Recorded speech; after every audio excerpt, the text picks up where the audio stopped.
Dragon Riders, Kaze no Kaeru, by Night Dragon Zero. Jade. Firestorm was saying something, but I wasn't paying attention. Jade! The Charizard ran over to me. Jade! You have a tail! Storm, are you kidding? Oh yeah? Watch this then! Firestorm yanked something, and I immediately felt a sharp pain at my butt. Ow! What? I turned my head and found myself staring at my tail. What the hell? It was an orange Charizard-like tail, although slightly smaller and thinner. It had ripped a neat hole through my jeans. Dumbfounded, I moved it around and watched as its tip burst into flames. When did I get that? I staggered. You didn't hear? During the battle, the ripping sounds and all that? No way! This must be a dream or something, right? Let's see. Firestorm stomped his foot down on my tail. Ah! Storm! That hurt, you bastard! It's real, all right, Firestorm muttered. Storm, you gotta help me! Do something! Just because I'm a descendant of Harasalt doesn't mean I automatically know how to do everything. Harasalt? The dragon god of light? As in the legends? Ogwell's voice came from over the side.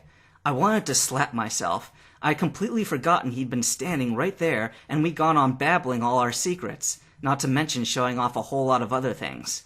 The dragon gods are reawakened then? Ogwell asked, walking over with Sarek. You know about that? I inquired. Stories from my village elders. My people have always been close to the spiritual sides of the world. We seek out the ancient knowledge lost in today's modern times, he told us.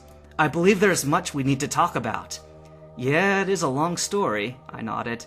Ogwell knelt down and looked at my tail. A most fascinating phenomena, one that depicts further study. Excuse me, I'm not anybody's lab rat, I growled. My apologies, I didn't mean it in an insulting manner. Sarek and Mirage stared at each other in confusion. Jade, do you know about the fire attacks just now? Firestorm asked. You guys helped me out with that one. No, we were too baffled to do anything until right at the end of the fight, Firestorm shook his head. I don't know which you saw it as, but you spit flames out of your own mouth. Surprisingly, that revelation wasn't as shocking as the ones before it. Still, I'd probably gotten more than enough shocks in the past 5 minutes. I don't know, it looks like you're somehow turning into a Charizard or something, Firestorm continued, rubbing his chin. What? I yelled. There is no way I want to become a fat, ugly, stupid, bad-breath, dino-brain dragon like you. We'll see who has the last laugh on that one, he calmly replied. Ogwell stood silent, obviously with a lot on his mind, but not wanting to voice any of it. As much as I hated to admit it, though, Firestorm was right. Night Slice's perspective. So it's this one, right? I asked, comparing the map to the building in front of us. Yep, definitely, Riptide said. Fuchsia City Gym. I clenched a fist and walked up to the door of the Japanese building. Right now, I needed some help, and I felt that this was the only way I could get any. Chris was a childhood friend of the leader, Koga. I personally seen the ninja only once, briefly during the attack on Silph Company. The others had given me some additional information, and I'd come up with a way to convince the gym leader to help me. At least I hoped I had. Hello? I asked, banging a fist on the door. Anybody there? When there was no reply, I tried the handle and found the door unlocked. I cautiously pushed it open and stared down the dark corridor. Hello? I called again. I had one hand on the tranquilizer pistol, although not my ideal weapon of choice, certainly better than none. This smells like a trap, Jolteon Luminar muttered. I know, but I have to go. For Chris. Using what knowledge I had of detecting traps, I examined the immediate area and carefully stepped inside. They do not want to make this easy. Walking down the corridor, I heard a soft click and immediately jumped, shoving the others back. Though it seemed as if nothing had happened, I reached forward and found myself tapping an invisible wall. Just one of the many traps set up throughout the dojo. A growl from Luminar alerted me to yet another impending danger. I heard it too, and the whirl of metal objects cutting through the air. I rolled towards the left and sprang into a defensive stance, narrowly avoiding the rows of shurikens that embedded themselves into the wooden flooring. Impressive reflexes, a female voice spoke. I turned to an attractive female ninja in an electric pink outfit. A bit of an odd color choice, I thought, but at least it had given me some confirmation to her identity, Koga's younger sister. You must be Iya, I said, holding my stance. I don't mean to sound rude, but I must speak with your brother immediately. For what purpose? A friend of his, Chris Evorse, is in grave danger. I'm a friend who wishes to help her. The girl hesitated, unsure of what action to take. Please, just pass him this message. He'll know, I said with more resolution in my voice. I'll wait outside if... No, please, come this way, she gestured. I will get my brother for you. My party was led into a Japanese-style waiting room with 2 couches. The door behind us immediately slammed shut. What? I gasped, spinning around. Only then did I realize my mistake and turn my attention back to Iya. Unfortunately, the ninja had already disappeared, the only other door on the far side slamming shut as well. I cursed my own stupidity for letting my guard down. However, I had also taken point and given some silent commands to the Pokemon. Luminar, Ashura, and Riptide took defensive positions, ready to fight. Anxiously, we waited for what they had in store for us. Chris's perspective. The haze surrounding me finally lifted. I was lying on some cold metal surface. The whole place seemed to saw back and forth until I realized it was the sea. This was a boat, and the waves were brushing against it as it sped through the water. Memories came back, not very promising ones. Ones of this nightmare. I was still Scyther. I could feel the claws in my wings. Finally, I gathered up the strength and courage to open my eyes.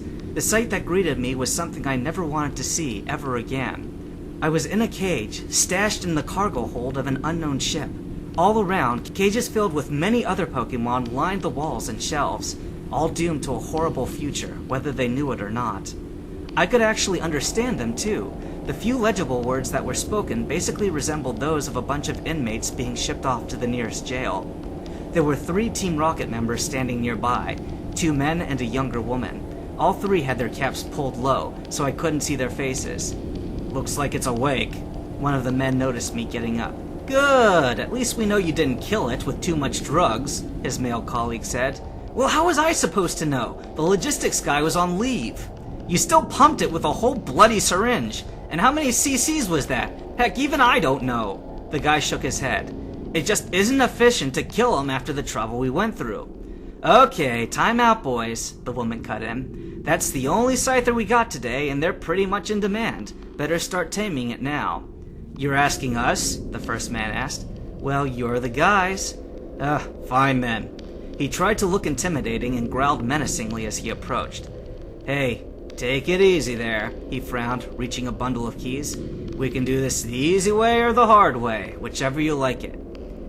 Just try it, tough guy, I threatened, although he clearly didn't understand me. I waited until the lock clicked open, then snapped at his fingers with my teeth, causing him to jump back in pain. Ow! Damn it! You'll pay for that, he cursed.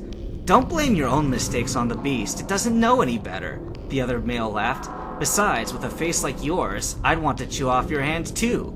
The rocket turned back to yell at his colleague. Examining the door and taking into account my own anatomy, I came up with a course of actions. With the tip of my claw, I carefully lifted the latch on the outside of the door and pushed it away. I waited till the rocket was back within range, then kicked the door open. The ancient cried with surprise as the metal door slammed into his face. With a triumphant roar, I leapt out and attacked the other man before he could do anything, slashing him across the face and knocking him down. Now, just the girl and I can get... I never even saw it coming. All of a sudden, pain simply exploded into my brain. I was both tasting my own blood and seeing it in my field of vision. The whip cracked as the female agent withdrew it. Hurry! Restrain it! She yelled. I tried to run, but the barbed whip caught me on my left thigh, cutting through the flesh beneath my thick hide. I stumbled forward and was immediately lashed again and again along my back, disabling the use of my wings. Screaming out in pure agony, I slashed around blindly, my vision hampered by the blood in my eyes. A thin wire looped was thrown around my neck and another around my mouth. The torment intensified as both were pulled back, sealing my mouth shut and choking me at the same time. I was forced to move with them or risk having the sharp wires cut my throat open. I was desperately trying to balance when the whip was lashed against my ribs. As thick as a Scyther's scales were, they certainly didn't help much. I was continuously whipped in the chest, making it even harder to breathe. Before I knew it, more wires were around my arms and being pulled back. The men twisted my claws at an angle where I couldn't bend them to cut the wires. In desperation, I tugged hard with my head and my neck, not caring about the consequences. Somehow, that managed to destabilize the 2 men with the wires in each of their hands. I heard both cry out as they fell. In spite of my blurred vision, I saw the light from the exit up ahead. Making a mad dash, I got 5 steps before the whip attack to my back took me down again. I was lashed again as I struggled to get back up. I don't know how long I struggled for, but the female rocket was still lashing me with the whip. "No!" I cried out in anguish. "Please stop! I beg you! Please!" However, still in the Pokemon tongue, no one understood me. As I looked up at the female rocket, I found myself staring at me.